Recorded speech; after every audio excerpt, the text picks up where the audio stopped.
Hey, how's it going? So we just got back from garage sales this Friday, and it was a fairly uneventful week, but something happened that just kind of put me in a bad mood.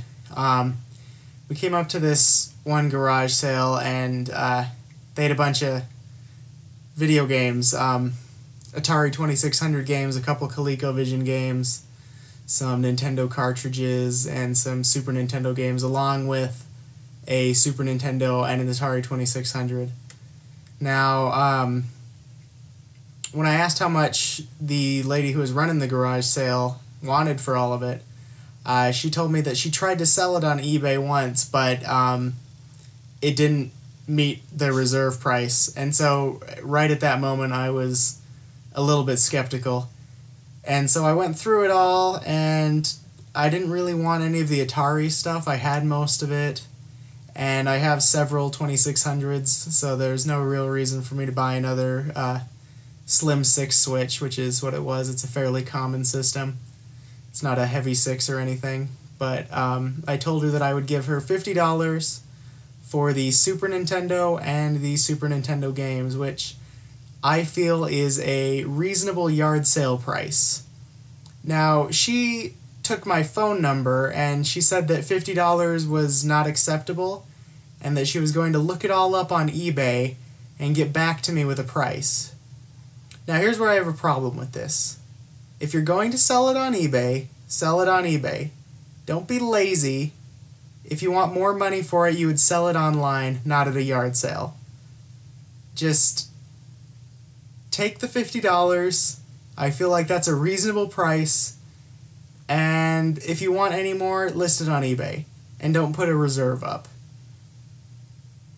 Anyway, on to this week's finds. I didn't pick up much, but I did pick up a couple PS2 games and some hardware, and we'll go over that right now. First game is Made Man, Confessions of the Family Blood. It's a little bit of a long title. I feel like it's probably a Grand Theft Auto clone. And yeah, I hope to have some fun with this one. Next we have Rise of the Kasai. It says on here, one of the most anticipated upcoming games of any console from IGN.com. I remember wanting to pick this up right around the time that the last gen was coming out, the 360 and the PS3. But I never did. Yeah, it came out in 2005, so right before the 360 came out. And I never picked it up, but yeah, I'm definitely going to check this one out. This looks pretty cool.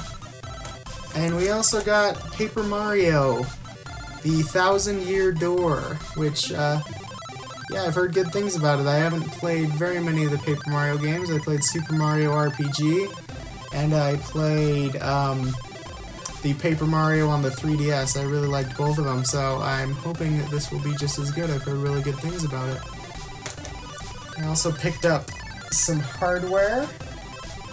We have this green Game Boy Pocket, which I only paid $3 for. The Game Boy Pocket is my favorite system in the Game Boy family, so I actually hoard them. I have several Game Boy Pockets, so I don't know why I had to pick up one. I've already got a green one, but $3 is a good price for a Game Boy of any kind.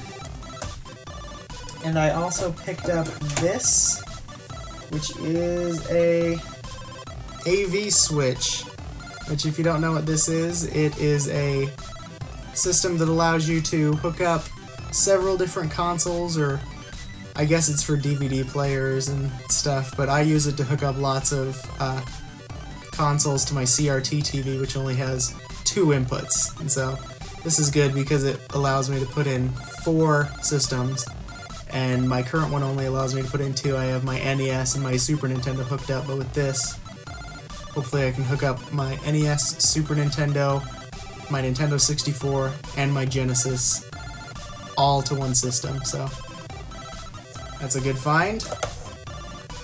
I also picked up from the G word, that is GameStop, I picked up Wolfenstein.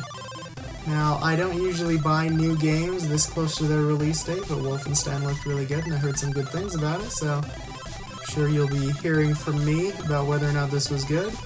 I paid full retail price for it, and I'm a little disappointed in myself, but I didn't want to wait to get one shipped from eBay. The average price this is going for is about 45 or 50 bucks, and so I paid a little bit more than I should have, but there it is. Wolfenstein: The New Order.